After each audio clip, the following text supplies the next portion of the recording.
Thank you. Ready?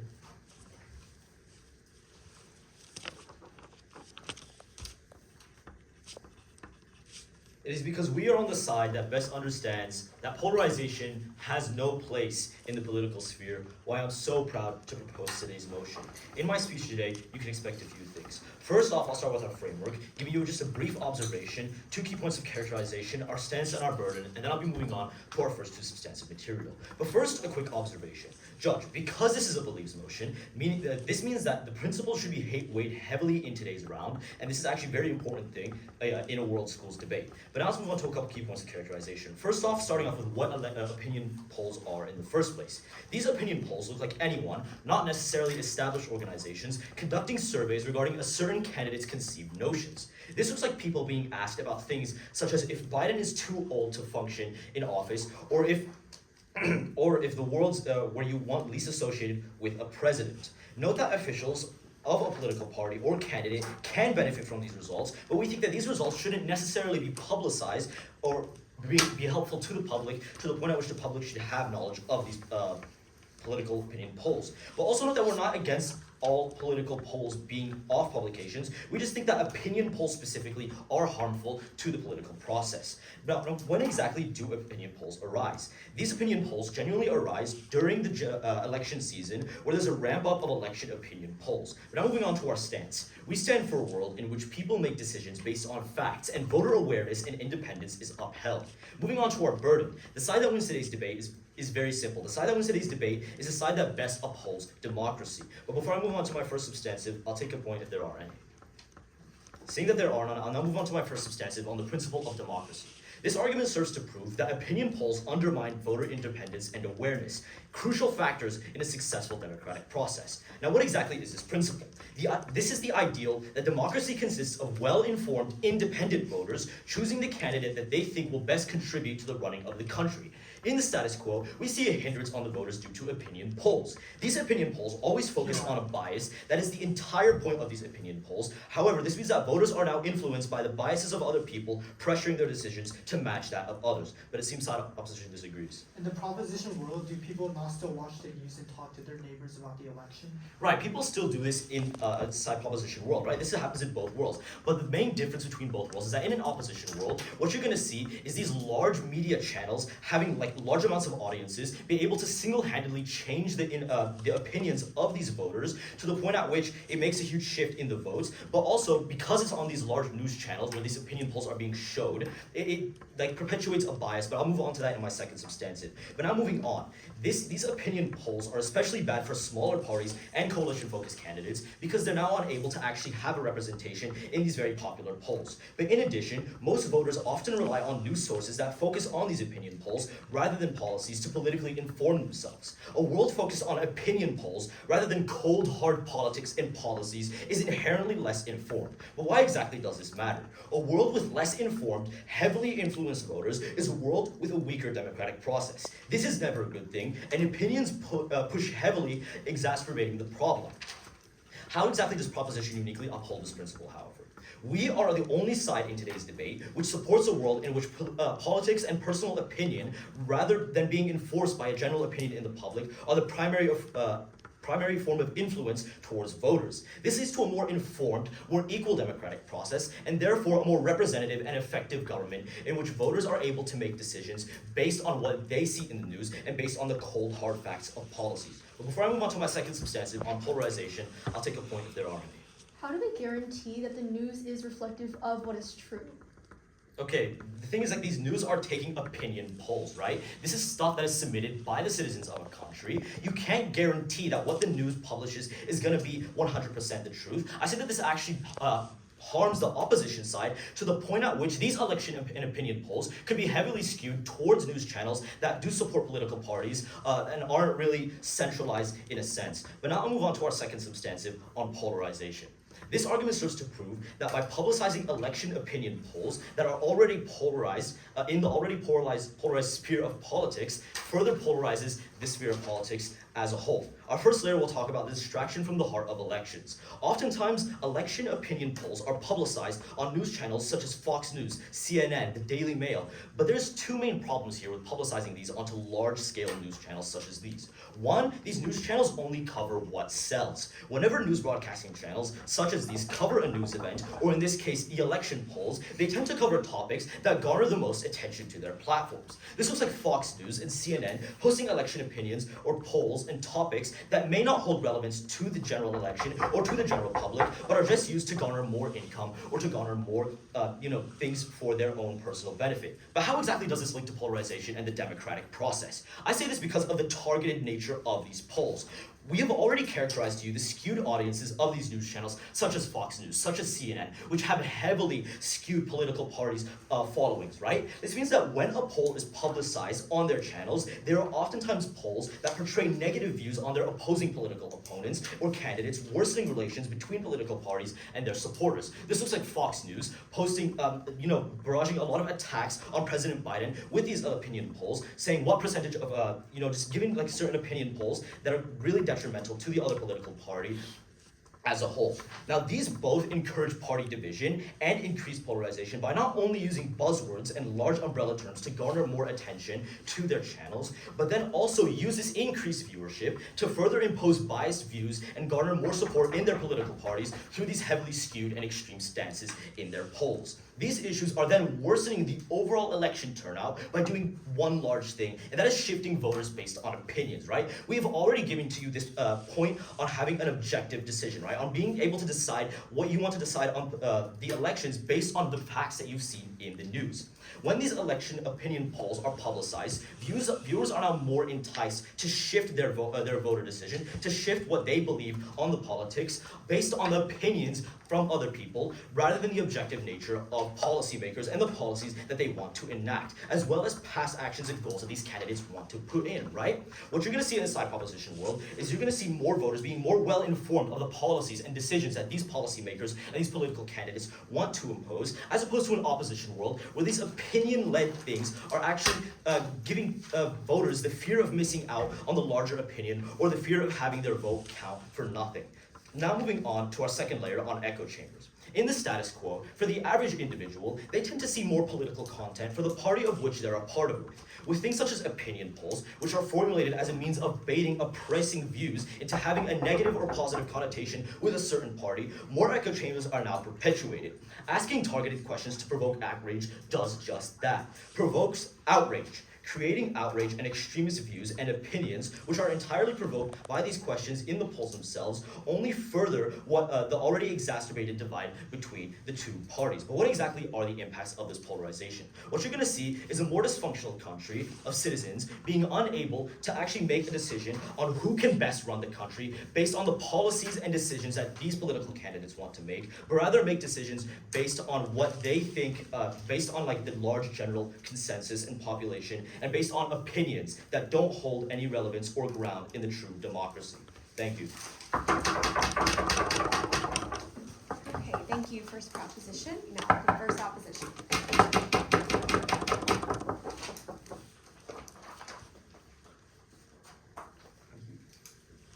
You might fiddle with the timer. Oh, you didn't press it really hard. What? It says 123.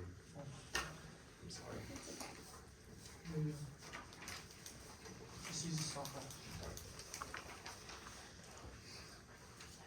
So before I start my speech, I want to tell a story about in the Great Depression, for example, there were no nutrition labels on food. So people that were eating it didn't know exactly what was in there. They weren't able to make nutritional choices for themselves. The same thing is in this round. When there are no election opinion polls, then people are unable to know what exactly choices they're making in the election. That violates the principle of democracy, where you believe that voters should have a choice in what to do. That is the principle of democracy and a knowledgeable voter base. Now, this speech will be covering a couple of things. Firstly, I'll be starting on the framework and definitions of this round, going on to the two principal arguments substantives on our side, and then finally responding to some of the first proposition's arguments. Now, firstly, on the framework, we largely agree with the proposition, except on a couple of issues. Firstly, we believe that the polls they are referencing should only be legitimate. The reason why for this is that people don't look at illegitimate polls, for example. If there's a poll that is statistically wrong, then people are not likely to look at it. That's why we believe that the framework of this round should focus on polls such as from Gallup and Pew. Well, I'll take a question on that. I think there needs to be a clarification here because polls, just like the ones saying that Biden is too mentally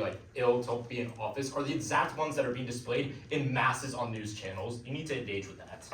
I think the very fact is that the fact that we're focusing on rather the election polls specifically means that it should be focusing on quantitative data. And even sure, if it's focusing on that, it would still be percentages and numbers in there, which we think would increase the credibility of those polls rather than subjective measurements that have no quantitative data, which is much worse. But secondly, we agree largely that this topic should be focused on the principal arguments, and thus let me go straight into them. Firstly, the first principal argument is that democracy and polarization is actually decreased by election opinion polls. Why? 3 layers of analysis. Firstly, because when there are election opinion polls, people are able to see other perspectives. What that means is that if you see on the news, not everyone just watches CNN and Fox News. A lot of times these viewers will shift across platforms. So they're able to see other perspectives across multiple platforms. Yeah. Even if different perspectives are shown, it still goes against what Iraq tells you. Because no matter what, these polls are made to be polarized and go against a specific party. That's the whole point of giving these polls that always have explicit citing in their words and are trying to polarize people. I don't think that's exactly true because a lot of election opinion polls, such as people predicting whether or not Biden or Trump will win the next election, are in fact politically valuable to voters. I'm going to expand on that in my next substantive. But even then, realize that the second layer of analysis is that if everyone sees a publication of a poll, that poll has to be quantitative, i.e. you can't just give a poll and not put numbers in it. The very definition of a poll is that there are percentages and there are other things in it. And the third layer of analysis is that the world of the proposition gets a lot worse.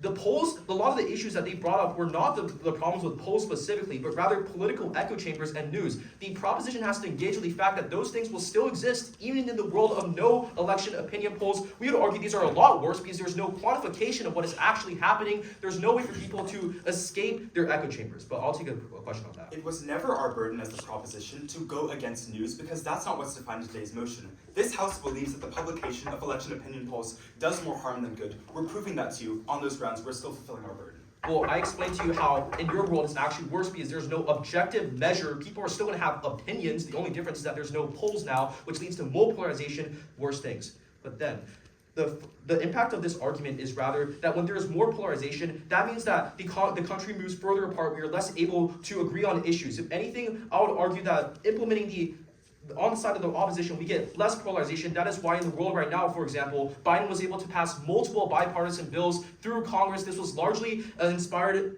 like the infrastructure bill, for example, and this was largely inspired by public opinion being able to be displayed on the news. But the second substantive is talking about how there will, but before I move on to the next substantive, I'll take your question, I guess.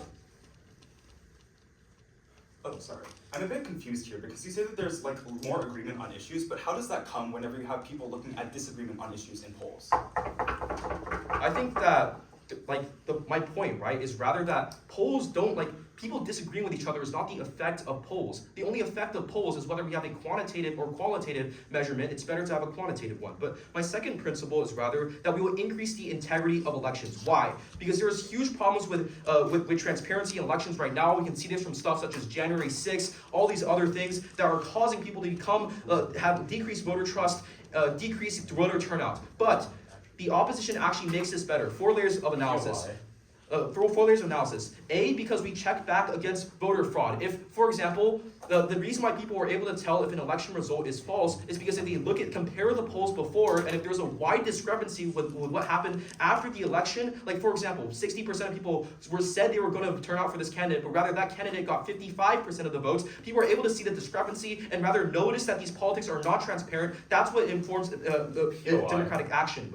But the second layer of analysis is that people are more informed. In a democracy, the very principle of democracy is that we have popular sovereignty. We're able to know what is going on in our elections. We should be able to know the opinions of other people because if it wasn't, then obviously it wouldn't be a democracy. Now, the third layer of analysis is that Sure, go ahead. Do most people get their information about voting issues from looking at Gallup polls or actually looking at the news and easily accessible media and not hard statistics? Well, I think the very fact is that a lot of those news actually cites credible sources like Gallup, where a lot of people are actually able to confirm the credibility and compare sources to see which one is legitimate. Without polls, you don't know what is and is not legitimate because there's nothing to compare it to. We should at least give voters the option in the first place. But the third layer of analysis on this is that when we do not, for example, when people distrust elections, that causes a huge problem in elections, because if there's no stasis point about what people agree on, i.e. quantitative measures like polls, what people do is that they protest against it. This looks like January 6th, where Trump supporters didn't trust the election results and literally tried to overthrow the Capitol, or how after De Silva got elected in Brazil, Bolsonaro supporters tried to storm the Capitol in a similar way. Now, why is the impact of voter trust the most important in this round? Because we think that when there's no voter trust, that is a precondition for democracy. And we need to legitimize the actual democratic processes going on. We need people to trust that their vote actually matters. That's what makes people turn out for elections. That's what upholds democracy.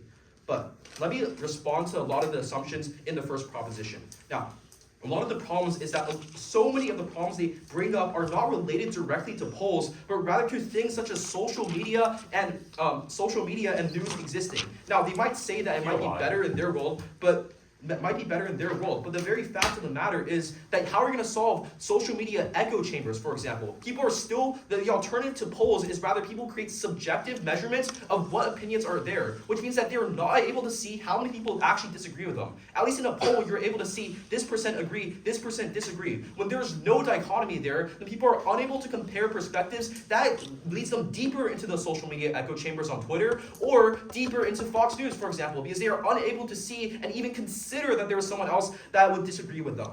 But even then, let's talk about this idea that Americans watch only Fox News and CNN. This is just not true. Like, people watch multiple news channels, and the majority of Americans are actually moderate, which means that they watch objective ones such as NPR, which actually use credible polls, and these polls are very important for voters. Now, why does this matter? Because if the majority of voters, the majority of people are looking at credible polls such as Gallup, such as Pew, they're not using these so-called fad polls, then that means that overall democracy is strengthened by election opinion polls. Do not axe the entire system just because of one tiny problem on their side.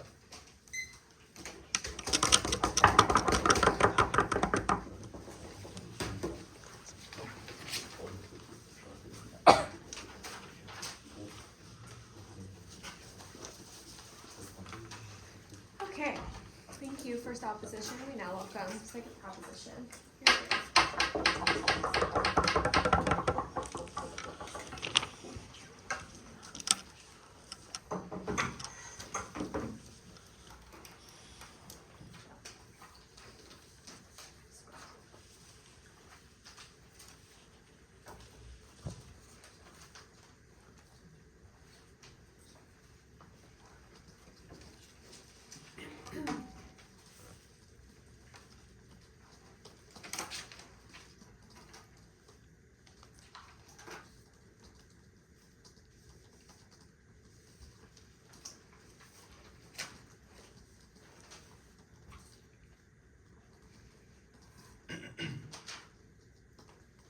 I think that one of the main issues with the opposition case is that it's not reflective of reality. The core assumption that all of their argumentation is founded upon is the assumption that people get most of their information about voting issues not from the news, not from people discussing those issues, but from accredited polls like Gallup that they basically go to whenever they want to know what's going on in the world around them. Which I don't think is a very relatable issue and is not really the truth that opposition knows is reflective of reality in the status quo. Because I stand on the only side that's reflective and recognizant of that truth, so proud to propose. In this speech, I'm going to be doing a few things for you. Firstly, a few clarifications on framework, then refutation of opposition case, and then extension of our own case, and then introduction of our third and final substantive. But with that, a few clarifications on framework. Firstly, I just want to be very clear on our observation, right?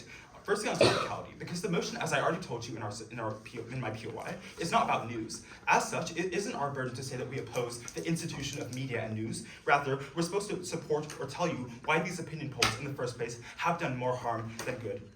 and why they must do the inverse. So it was never fair for them to put that burden on us in the first place. But secondly, here, I would also say that this is a beliefs motion. There's no need for us to ensure anything is actually happening on our side. All we have to ensure is that it's conveyed to you, the judge, that is effectively clear the publication of these polls was harmful or more harmful collectively. But secondly, on proposition case, this basically, let's be very clear here. Most of their cases about issues concerning social media, or they say that most of our cases about issues concerning social media and news, right? But we think that ultimately, both of these are still applicable to polls, because sure, you do have numbers, but those numbers are founded on contentious issues that people have personal stake and investment in. But sure, these issues may also be discussed on those additional platforms such as social media and news, the institution of news. But even so, those aren't relevant to today's debate, and as such, should play no role in deciding which side should win your ballot in today's debate. But I see that they disagree. We would like to clarify that opinion polls are not silly things like, do you think Biden looks funny or not? They're credible things where people argue over the policies of Biden or Trump and say, do I like Biden's gun control policy? This isn't, okay, I see what you're trying to say with this, but ultimately I just want to make this very brief clarification, right? These issues are not just focused on, do you believe that Biden's policy is better than blah, blah, blah, Trump's policy? If you looked at approval ratings for Biden this year, you would see that it was discussing issues, very general issues that are generally repeated across election cycles with polls concerning things like acuity and sharpness of individuals. As such, that is why the discussion surrounding Biden's mentality and fit to be president in the first place has become such a massive issue because we saw a massive drop in those ratings, therefore massive loss of confidence for that candidate as reflected by numbers. So even if you do say that, sure, they're very reputable sources, we don't discount that they have actual core foundations that are logic-based. We think that ultimately they do focus on very contentious and sensitive issues that have massive capacity to sway voter issues in a negative way. But let's talk about their case, right? Firstly, this observation that they say that basically all the polls in today's debate should only be focused on legitimate established media. I think that ultimately this is an attempt to shift the debate in their favor that shouldn't be weighed towards their ballot, because ultimately they do have to engage on the fact that the motion doesn't say reputable election polls in general, because let's be realistic, Gallup is not the only organization that makes polls. News media organizations that are skewed politically in a certain direction do make polls and poll their own viewers, which foments echo chambers. This is a metric upon which they have to engage. But their first substantive was on decreased polarization. They brought you a few points here. Firstly, people are basically able to see other perspectives. And I think that ultimately this was never exclusive to polls, and even then I want to reframe this and say again that polls are probably one of the smaller, less influential facets of this increased exposure to different ideas. Because really, what actually happens is that people go to the news, massive media outlets that have very large name values, such as the New York Times, CNN, AP News, etc., that are more popular forms of information consumption and probably more appealing to people because they're not just massive numbers and statistics that they have to digest and have massive media literacy to understand and actually bypass all the bias that's associated with numbers. But secondly, they told you that basically a poll has to have numbers and that they're logic-based. We already told you that numbers are not infallible. That's to say that there's still undetected variables that influence statistics. If you've taken a basic AP statistics class, then you would know that this principle is incredibly true. But thirdly, they told you this impact that basically there's more agreement on issues whenever you have people seeing different perspectives. Again, I already proved to you why ultimately polls are not the most viable metric to increase this awareness of issues. But even then, I pointed out in a POI that this was a very contradictory assertion to make because people are not going to be having more agreement on issues when they see that people are disagreeing along party lines as conveyed by polls whenever you see that 50% of Democrats prefer this candidate over this candidate in a certain measure. POI? No, thank you. But second substantive they brought to you was on decreased election integrity. They brought to you a couple main ideas. Firstly, that there's increased check back on voter fraud. Ultimately, I don't think this is a very relevant point for them to make because there's not really much relation between an opinion poll and actual tangible metrics or measures by which people check back against people falsifying their identities to make decisions against voter poll or at the ballot box in the first place. But even then, this wasn't really reflective of actual a rationality in the sense that the popular vote is not always reflective of what actually happens in the elections. Literally look to 2016 when Trump won the electoral college vote in a massive watershed moment that was very unexpected across the board when people saw that Hillary was always ahead in the popular vote in the United States. But then they brought to you this point about distrust, which leads to anarchy in the United States.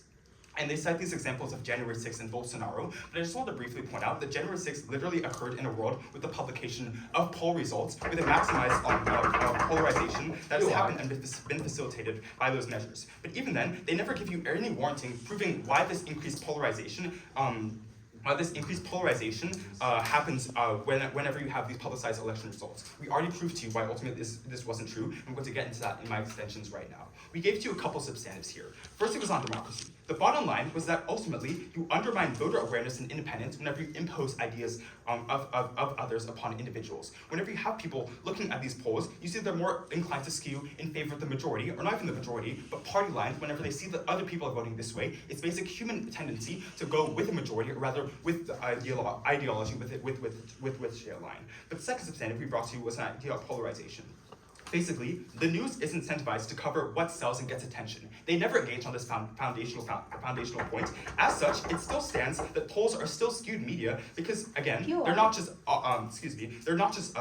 these massively like objective sources, but they still have incentives to be polarized and have increased bias because of that incentive to maximize their own personal gain and personal finances. But our third substantive was on reduction of candidate autonomy. The prime goal of a political candidate is to achieve office through gaining popular support. As such, whenever public poll results increase partisan voters' divisions, the power of the people running to influence the population or the opinion of the population is reduced because, firstly, the numbers reinforce party divisions in the first place, and secondly, because empirics basically sway opinions, and basically they have less power over those individuals because they're more likely to stick within their own echo chambers and not be able to consider the opinions of other individuals. And this is especially harmful for people who belong to independent parties and are alternative parties that are not part of the massive bicameral Democratic versus Republican division. As such, you see there's less opportunities for people who want to become involved in politics because they're basically forced to conform to massive ideologies and basically buy into that the discourse surrounding politicization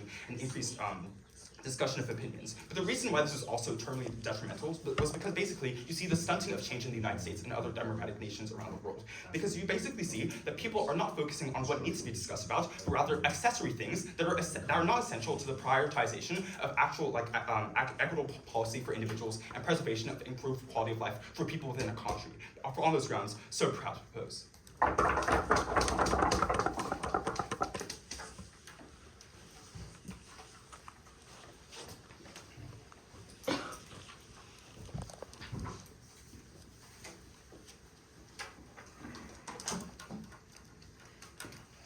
Oh, thank you. Second proposition. We now welcome second opposition.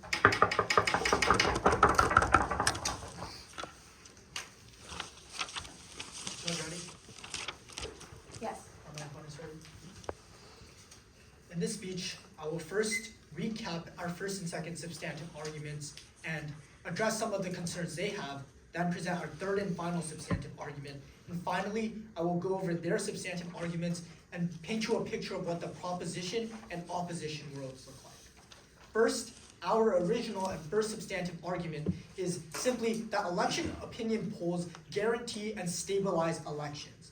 First, through stopping echo chambers. We need to look very carefully at what the alternative to the opposition worldview is. The proposition makes a very unfair claim that they don't have to actually defend the real practical effects of getting rid of polls simply because it is a beliefs motion. Sure, we can defend the practical principal elements of democracy and polls, but they cannot simply say polls are bad, we're not going to defend anything else. Polls are bad, so we can get rid of them. We agree polls are not entirely objective, but nothing in this world is. However, polls, at some degree, do have numbers and quantitative data behind them, which is why they're the most objective source of information and is preferable to anything else that news media could spit out and distort. But then, secondly, our substantive argument was about ensuring the integrity of elections through things like ensuring that voter fraud doesn't increase. They tell you a couple of things. First, they misunderstand our argument by telling you things like, oh, Trump won in 2016, which is not reflective of the polls. Our argument was simply that polls can reflect trends and make sure that we can check back against election fraud. If there are massive discrepancies within the data, if there are massive discrepancies between what voters actually thought before the election and what happened, there is some point of contention that there was some kind of meddling in the elections, and that can lead to some investigations to make sure that there is actual voter integrity. But I'll take a point. The difference is that the statistics that you're getting are coming from people. They're not able to accurately tell you who is going to win an election. It's just based off of what they think. So therefore, you're not actually able to use it to actually predict who is going to win, but rather just their opinion of who is going to win. Yes, we agree. We're not saying a poll simply can tell you whether Biden or Trump will win. We are saying that when a poll tells you that only 5% of people agree with Biden's certain policy, but later on in the election there was a massive discrepancy, then there needs to be some investigation. We are not saying you should jail Biden or you should jail the election runners. We're saying there should at least be some investigation into the process of democracy. No thank you. But then our third and final substantive argument concerns practically that election opinion polls improve the quality of elections. There are three key layers of analysis here. First, election opinion polls incentivize voters to research candidates more and figure out why polls reflect certain trends. If you're looking at why Trump is winning by so much, you probably want to figure out what is Trump doing so good? What is Biden not doing so good? That increases civic engagement and quality and informed voting. At the end of the day, even if I vote, it's not necessarily a good vote if I went up there and just voted for the person with the best hair. But the second key layer of analysis is that it increases voter turnout since people want to express their opinions after seeing polls and want to reverse certain trends. Look specifically at the 2020 election where many young Democrats came out to vote in order to reverse trends of the polls. When people were seeing that Trump was winning, many people who supported Biden came out to vote because they saw the poll. Without the poll, that is not possible. But then, another example that we can look at is that voter turnout has been increasing since 1996. In the 2008 election between Obama and McCain, 58.2% of the voting age population voted. But in the controversial 2020 election between Biden and Trump, a whopping 61.3% voted. When people see more contentious issues represented by polls, they show out more. And more people at polls means our elections are truly more representative of what the people actually think. I'll take the point. They never prove to you, even if more people are voting, why that is true democracy. Because if what they're voting on is based off of biased opinions, rather than the facts of what candidates are actually doing, how do they ensure that is what democracy is actually being upheld on their side? I'm very grateful that the proposition brought that up because I think it is a glaring flaw in what the proposition paints in their worldview. They're trying to make it out to seem polls are not objective, polls are bad, we need to be objective. I agree, we should be objective. But at the point where nothing is objective and you can never guarantee that an election is perfect, we should prefer at least an option that takes quantitative, relatively objective data about people. Yes, I took AP Stats too. Numbers are not perfect. But you know what's not perfect either? Fox News interviewing Timmy, who tells you Trump is an idiot, or Fox News interviewing Joanne, who tells you Biden is an old crackpot who doesn't know anything. All of those things occur in the proposition worldview because you don't have the objective facts. They're not able to tell you 60% of voters believe this, so instead they make things up and distort things further. The opposition's worldview is simply that yes, polls are bad to a degree, but everything else is significantly worse. I'll take your point. The issue is that the radical rhetoric of all these organizations still exists on your side with the additional polarization caused by polls, which we already proved, and you failed to deconstruct why that doesn't exist. The polls do not cause a polarization. Polarization has been around for literal decades, and it is still increasing regardless of the polls. Ask yourself this, Chairperson. Without polls, do people suddenly stop tuning into news channels like Fox News who want to distort the facts and want to distort people's views on certain candidates? The only difference is, in the proposition worldview, I can't look at a poll and look objectively, what do people think of Biden's gun control policies? No thank you, no more. But then the third layer of analysis is that politicians are incentivized to compete and improve their policies. Opinion polls are not what they make it out to seem. They make it out to seem that opinion polls are Biden is an idiot and people vote on that. No, opinion polls are long papers that detail what every demographic and age group thinks of Biden's gun control policies, abortion policies, and different contentious issues. At that point, when Trump sees that he is losing on a certain policy, or Biden sees that he's losing on a certain policy, there's an incentive for him to improve his policies to gain more popular support. Two impacts here. First, elections that are truly more representative of what the people want, as more people turn out and more people research the candidates. But second, policies that are actually more effective, which is the key to democracy. But let's look at their arguments. First, independence. They paint this rosy picture of democracy as, oh, I go in a dark room, I shut myself out for the entire election season, I vote purely on my own opinion, bam, it's an independent election, Judge. Obviously, it must be an unbiased, good election. That's not true. The principle of democracy is I voice my opinions, I talk to other people who voice their opinions, and I make a decision based on that. At that point, we would argue that polls only help people understand, at best, what the majority of the country or what the minority of the country believes is going on in the political scheme. But on their second argument about facts, they tell you, hey, it's not factual. Okay, yeah, at the end of the day, nothing is purely factual. The only truth in this world is that there is no truth. At the end of the day, Fox News is always going to distort some facts. CNN is always going to distort the facts. Judge, ask yourself, do you want the facts to at least be some numbers that might reflect some statistical biases, or do you want it to be some random quote from some random guy who doesn't like Feifan? But on their final argument about polarization, they do not give you the counterfactual. So I'll give it to you. At the end of the day, the opposition road is here. The proposition road has not been contextualized at all by them. The proposition road is a road without objectivity, without facts, without numbers, and with pure garbage opinions. Thank you.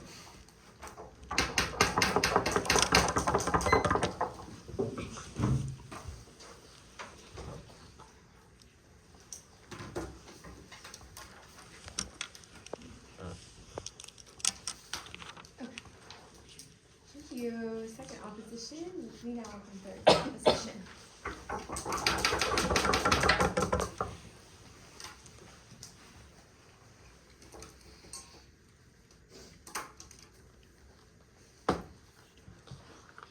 Coming down two speeches from the opposition side, I can already list you 3 strategic errors holding them back from the ballot. First of all, they never proved to you on this point of democracy and representation why a higher voter count actually indicates a better democracy. Because in the POI, when I tell you, just because more people are voting doesn't mean that the information and the votes they're giving actually represent their viewpoints, which is a key pillar of democracy, nor does that vote that they're giving actually bolster what the people in the nation believe. Because at the point in which all the information, which they concede in both of their speeches, is coming from opinions from your neighbors, or what you're seeing on polarized news sites and polarized polls, they're specifically made to you to target against you, or to be pitted against your opponents. How is this actually going to let you make a more informed decision about not only who truly represents you, whenever the only information that you're being displayed is not what they try and tell you, which is about these informative polls, but rather about whether Biden is too old to run for office. Just the point in which they try and run away from what these polls actually look like and try and go for only the best case scenario on their side, they're not engaging fully in today's debate.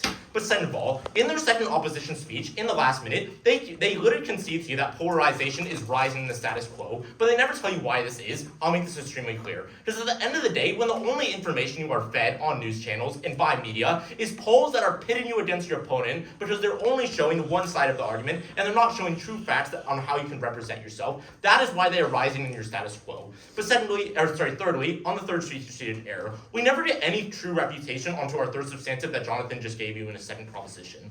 Therefore, no matter what happens in going on in today's debate, that's always an independent ballot on why candidates' autonomy will be important. But now to some clarifications and then refutation of the opposition second, before going to the two main clashes, ultimately proving to why side proposition is much more preferable. First of all, on two clarifications. First, they mischaracterize what trusted sources are, because just because a Gallup is a trusted source on how they poll people, doesn't mean the information they're presenting is true information in itself. Just at the end of the day, a poll is coming from opinions itself. This doesn't mean that it's true. Rather, we say true facts, and the ones that should be represented in the news are coming from people who are actually experienced in the field and professionals that can give people information to make the best informed vote on how they can represent themselves, not what the majority of Americans think when watching polarized sources. But secondly, clarification that needs to be made is that they try and tell you that statistics and they want quantitative data, and that is what the creme of news is supposed to be about. But they never tell you why statistics and numbers have to be unique to their side. Because at the end of the day, you can still have quantitative data on our side through facts, such as economic factors such as employment, that actually produce more knowledge within voters that's not unique to their side. Rather, the quantitative data on their side is always going to be subjective, because at the end of the day, it's who thinks their policy is good, rather than real numbers like what the employment rates are. However, I'll take a point. Judge, understand in both roles there's economic data, there's other statistical data. in the prop review, there's no data about what the people actually think of candidates. But it doesn't matter if there's data on both sides, because at the end of the day, as we tell you, news sources are always going to go for what has the most attention for people. So what ends up happening is whenever you take these polarized sources that more people are willing to give into because it's more eye-grabbing, then it doesn't matter if both statistics survive on your side of the world, because the one that is always going to be displayed over the true statistics, such as economic factors, are what people think. But rather on our side, when we tell you that this is harmful, what we rather prefer is that the truth comes first. Now to some refutation for the opposition second though. I think it was a strategic error when they try and come up and they tell you stable elections is their first substantive argument, because they're literally arguing for the status quo where stable elections aren't present. This is a key strategic error they tell you. But second of all, when they try and come up and they tell you that polarization is rising and that there's a lack of democracy happening in the status quo, I also want to push this. They're in the status quo. That is what they are holding. Because at the end of the day, it's actually why there's polarization and people having mistrust in the government, and such as the Donald Trump in 2016 example, is because the news sources that they're going to and the information they're getting is not based on true facts of who is winning or who has the best policies, but rather what they are based on is what people think, and that is what leads to the polarization, the misinformation that turns people against their democracy and leads to a harm on the democratic system. But now to the two main clashes of today's debate that will ultimately solidify your ballots. First of all, on the principle. We get two principal kind of points coming from the opposition. First of all, that no voter trust leads to democratic issues and less legitimacy. But they never prove to you why this was unique to their side or better. Because at the end of the day, how is there to be trust in their democracy when the examples they give you about people wanting recall ballots and how there isn't accuracy, literally in their status quo, where they're doing this because they're getting raw information from these news sources that aren't presenting facts. Rather, you have more trust in your democratic system when it comes to facts and professionals. But second of all, whenever they try and bring up voter fraud, this is, as Jonathan told you in his second speech, the voter fraud and their whole statistic on this is based off opinions. It's not based on facts of who's going to win on empirical evidence. It's based on who thinks they're going to win. So that doesn't actually lead to their own side.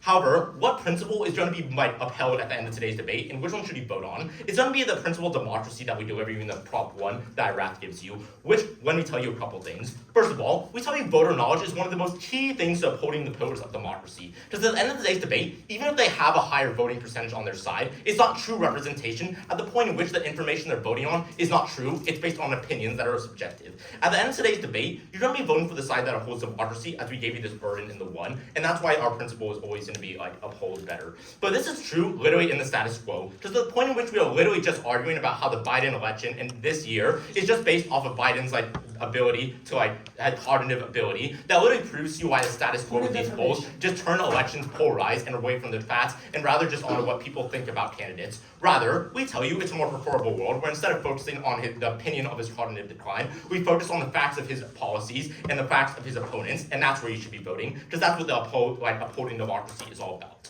Therefore, on the principal side of today's debate, a proposition ballot is eminent. Therefore, now going on to the practical though, what does side opposition give you on this? They tell you their third substantive on the quality of elections, but they tell you a couple things. First of all, they mischaracterize to you when they tell you that people are going to have an incentive to research whenever they see these polls. First of all, why isn't this happening in the status quo then? Because they mischaracterize and they tell you that everyone in the world just has a bunch of time to research these polls and make sure they're true. But at the end of the day, if you're only giving them subjective polls, what makes them more incentivized to research? Because it looks like you're presenting the truth to them, even though it's just subjective. But also, they negate the fact that most people don't have time to go do hours of research. Most people are working several jobs, especially those of low socioeconomic background. So this especially harms us on their side and the people that don't have time to research. Therefore, on their side, not only are they hurting the average person who doesn't have time to research them, but they're especially hurting marginalized individuals who are probably working multiple jobs and don't have time to do research. But second of all, I already told you why voter turnout isn't actually beneficial to their side, and they never warrant why it leads to more representation. But I'll take a point. If they have time to watch Fox News, why can't they reserve that same amount of time? Because the point of the news is condensing information, right? And trying to give you the facts. But rather, we tell you, if you're able to give them the facts in the short amount of time, the 30 minutes they have to watch the news before dealing with their kids, their job every day, then you make sure that true information is going to them. But rather, if the 30 minutes that they have free time in a day is just going giving them subjective ideas that aren't what candidates are actually about or the policies, now what they're left to vote on is just the opinions of others rather than what a candidate is about. And I bring this up in the strategic error they make on not repping our third substantive, because they never prove to you why on a principle or practical ground it was the best case scenario for candidates, especially from independent parties, to have their platform directed by what people think of them rather than their actual policy. Because at the end of the day, you're never going to be able to truthfully vote for a candidate on side opposition when your only notions about them are based on biased viewpoints. Rather, on our side, when you sit the truth to them, what their policies are actually about, that is where you make the most informed decision, uphold democracy, and make sure we don't go into echo chambers which we outline in the seventh substantive. But lastly, where are you voting today's round? Because it might be a bit muddled by a slight opposition. On democracy, no matter how many votes they're able to give you, they never prove to you why their votes actually represent what they want, because they're just biased points. But on echo chambers and candidates' autonomy, it's so clearly proposition. So proud to propose.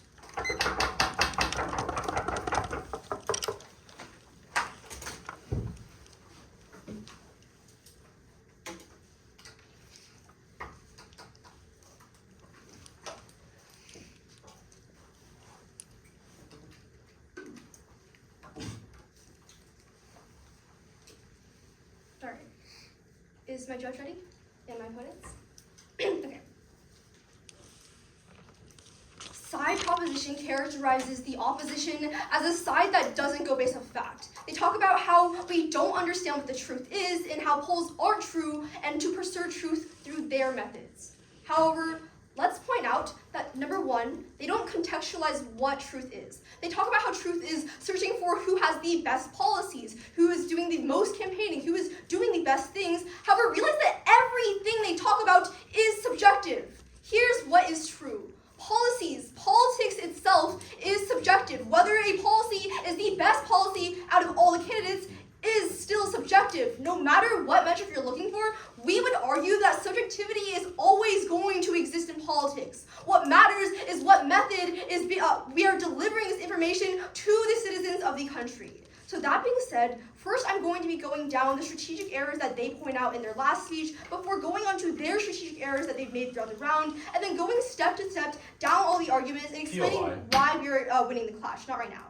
First, on their specific strategic errors that they mentioned in their last speech, the first thing they talk about is if there's that high voter count doesn't actually signal a good democracy and doesn't represent the actual opinions because people just run away from polls or because people can just go based off of what polls think. We would say that's not true. Look at the third substantive where we give you a clear reason for why this isn't actually the case. Our argument is, whenever you look at polls, you're able to A, see what policies are the ones that are in the election that people care about, but also B, recognize that there are other opinions that exist. Go ahead. So this actually isn't happening, and we tell you this example with the Biden election because what's happening is on news sources, they're focusing on his cognitive decline, which isn't proven, it's subjective, rather than his actual policy that informs voters on the informed decision they need to make. We would argue that's completely a strawman fallacy. Throughout this entire round, they've only reduced our position into polls about Biden's cognitive ability. But go online, go on Gallup, go on Pew Research, which everyone, including high schoolers, know are the most reputable sources that people look to during elections, and these are the sources that these news sites and these TV stations are citing. We would argue that you can't reduce it to this one poll question. We bring up many examples in this round of other things that people are polling on. For example, gun control policies and how people feel about, for example, Biden's student loan forgiveness. These are all issues that people care about, not right now. But then, second, they talk about how they basically talk about how only the information that is being sent to these news channels are all polarized polls. Realize that that's not exactly true. First of all, we would argue that these polls don't create the actual polarization. The polarization happens within the people and within the party lines themselves.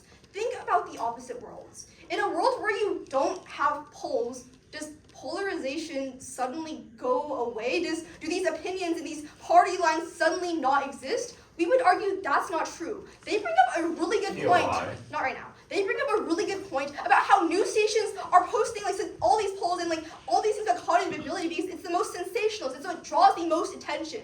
But at the point that this is already the motive of these news channels are already trying to draw the higher viewership through these contentious issues, we would argue the same thing happens in their world. In their world, there's still going to be contentious issues and all these this misinformation spreading, only it's through other methods such as interviews and other non-quantifiable points. I want to take you at your highest ground. The polarization happens on either side, and they're putting subjective views on it. The difference is the originalization, because on your side, it's a subjective view on top of a subjective view. But at least if we start with an objective view in the facts, someone at least hears about the objective view on the news, and then get the subjective point. So there is at least some sort of information that true is being spread. You would argue that's not true. You're not going to get an objective point because you don't characterize in this round what being objective is. You talk about how it's the best policy, but the best policy is still a very subjective subjective thing. Instead, we would argue that the objectivity that we're talking about in our world is through numbers. Sure, it's not what policy is the best, but as a citizen, I can measure what people in my country care about, and that is something that is illustrated through polls. Whereas in your world, all that's happening is there's no condensed information as to what people in the country care about. There's still all these polarized opinions. Your world isn't perfect. It's just going through other methods. But then, let's move on to the strategic errors that they make in their world. POI. Not right now. The first thing that you should put at the very top of your ballot in our world is you have no contextualization of what happens in their world absent polls.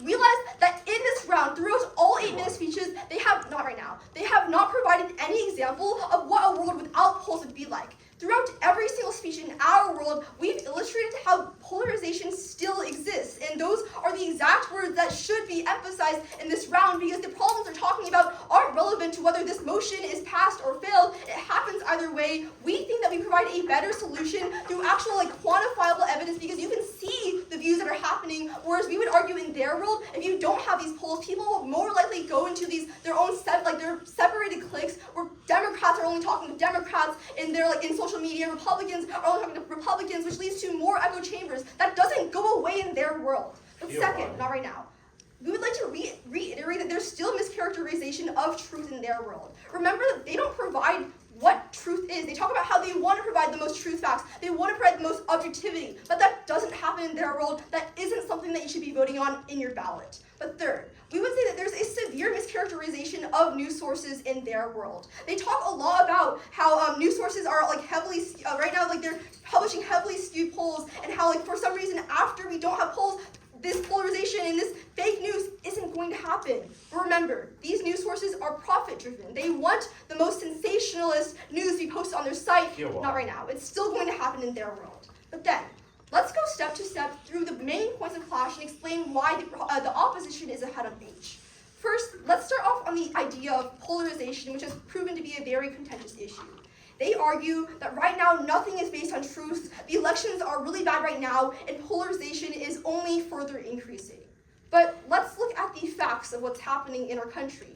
Remember that we bring up in our last speech that that Biden has passed so many different types of legislation right now despite polarization. But I'll take a point. Take them at their highest ground. He's passing all this policy. Why doesn't the average citizen know about this? Especially the only thing they're being fed on your side of the world is subjective viewpoints rather than objective policy making, and we tell you this in the third substantive that is still unrefuted. Two problems. First of all, they don't tell you what objective policy making is. We would argue that policy making is subjective. There's different opinions as to how to approach a country and how to make policies. There's different sides of the aisle. But second, we would argue that it is being publicized. Everyone knows that there's Biden's student loan plans, Biden's infrastructure bill that we mentioned in one of our last speeches. These are all policies that are still being promoted throughout social media, and people can evaluate through polls because now we can understand how does this poll affect a politician. And we would say that it's actually better in our subsection 3 for these politicians because these politicians can now reevaluate the policies. If there's this one policy, for example, gun control, that people don't agree with Biden on, and that's leading to very low poll rates in their world, we actually increase the integrity and we increase the amount of information in a democracy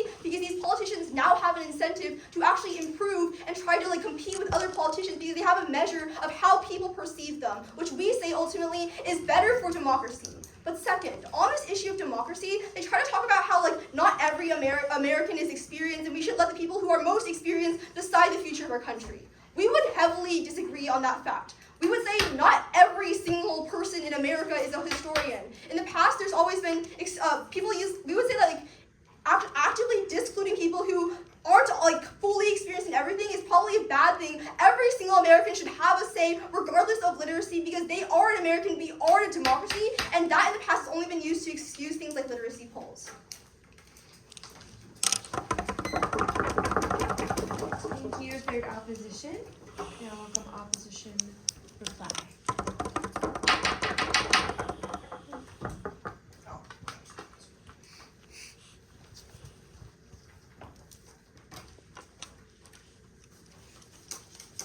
My judgment, my opponent. They spend maybe 10 seconds in the 2 talking about their third substantive. There's zero explanation given later on as to why it matters at all. You're searching on your paper because you can't even remember what it is or why it matters in the context of this round. So the question that you're wondering, absent practical principle, framework, substantives, all of this stuff, is the opposition world better or is the proposition world better? And you're probably so confused. What is the proposition world? Because they still have not given you any contextualization. Just like Emerald told you in the last speech, and like I told you in the two, there's been zero explanation, absent polls, what does the proposition world actually look like? They're making it out to seem like, hey, without opinion polls, we have all of this objectivity. We have facts, we have economic data. People are seeing the truth behind elections. They're seeing the objectivity of the policies. That simply is not true. Fox News, CNN, all of these people that have 30 minutes every day to watch the news are not going to be seeing, wow, the GDP increased during Biden's term. He's a great president. They're going to be seeing more crap, more stuff between candidates battling it out, more slander against candidates, more opinions. They say, oh, yeah, the world of the proposition is a less opinionated world. And they're right. The motion reads, this House believes that the publication of opinions does more harm than good. Wait, that's not right. The motion says, this House believes the publication of election opinion polls does more harm than good. The world of the proposition is not opinions go away, news outlets are suddenly perfect and they publish economic data, they talk about unemployment, they talk about inflation, they talk about how Biden is objectively a good or bad president. That is not what happens in the proposition world. And when they come up in the three, and there's maybe 5 seconds given to you as what the world looks like without polls, you already know that the opposition world is a world that you prefer.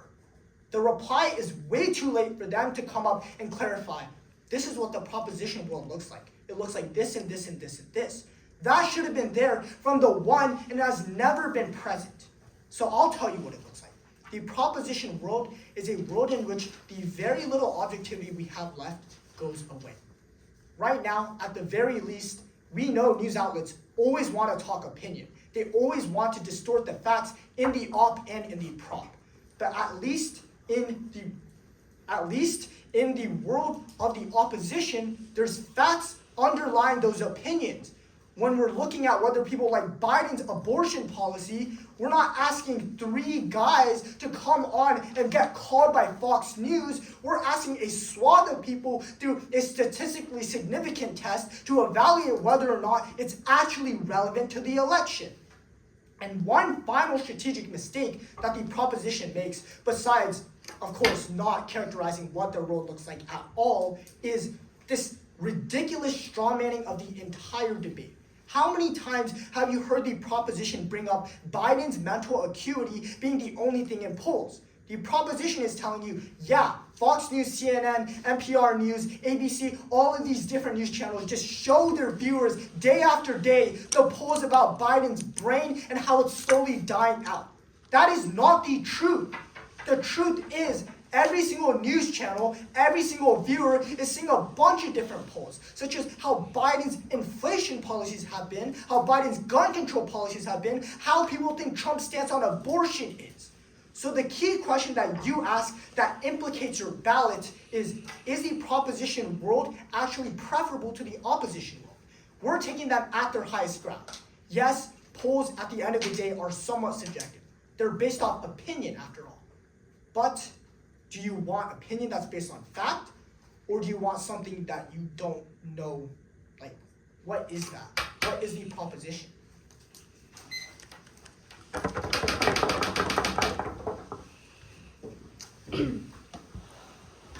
Okay, thank you. Opposition replied. Now welcome reply to the proposition.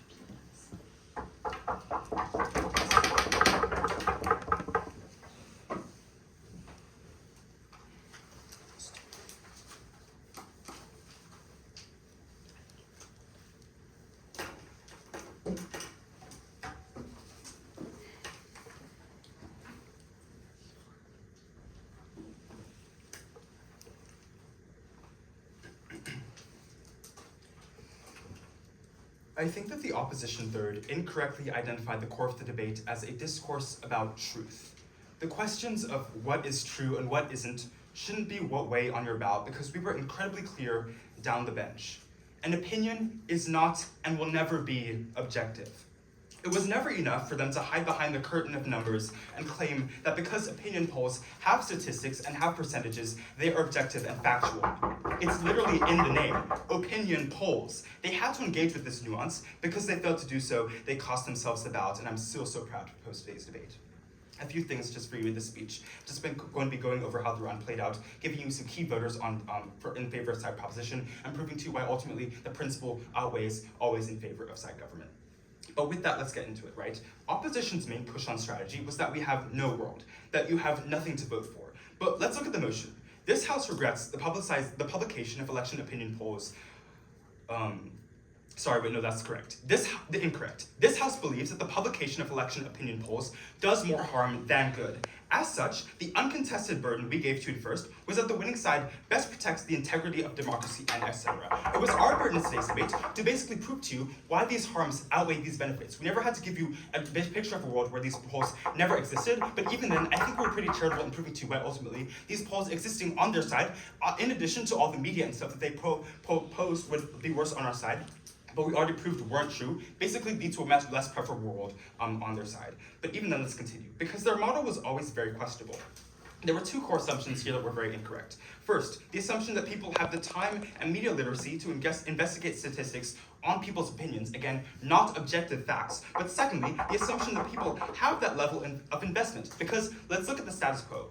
The reason why echo chambers exist so popularly, especially in the United States, is because people are complacent with their own beliefs. People who are all far right do not go and watch CNN because they simply want to hear what the other person wants to say. And even then, you can see historically, this polarization has become a massive trend that I think both sides were cognizant of. As such, this necessitates that the side that wins today's debate is that which basically counteracts it by ensuring that these polls do not further disenfranchise or rather further increase the disparity of opinions.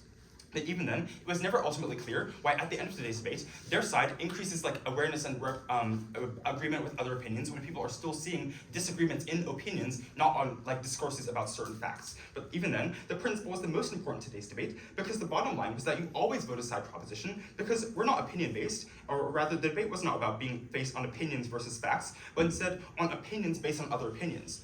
It was always principally unjust for their world to promote a narrative where people are basically focused on listening to what other people have to say, because it basically goes against democracy whenever people's individual autonomy is violated, when they're indirectly forced, or rather promoted, to basically go and look at these polls and base their own opinions, not what they think of themselves, but what other people are thinking around them. As such, the terminal impact, which we made very clear to you down the bench, was that basically you stunt progress in developing democracies essentially. Because you see that there's no real change happening whenever people are sticking to what they believe in and not actually having actual incentives to change. And the incentive that Opposition 3 concedes to existing for these media corporations to having an incentive to have more attention and profit gain basically further demonstrates this because they are still capable of making these polls in the first place. We already told you that the debate wasn't just focused on Gallup and Pew Research Center. And it wasn't enough for them to say that most people are aware that these are the most reputable sources. People still listen to Fox News and stuff, regardless of this fact. You can be aware that something is reputable, but still go against it. I think they had to engage on this reality of human nature. But even then, it was objectively true that people are not just going to simply buy into their objective facts and such, even though they were never objective. They had to engage on the fact that people are basically having to be complacent and they never break these cycles of limited stunted change and growth. Even then, you always voted for side proposition because we basically preserve voter autonomy and don't have them live in a world where their opinion, the value of their opinion, comes from what basically the other person around them says. On those grounds, so proud to propose. Okay, I'm gonna go to the bathroom. I'll be right back. I use these thumbs if you're okay. Oh, that's cool.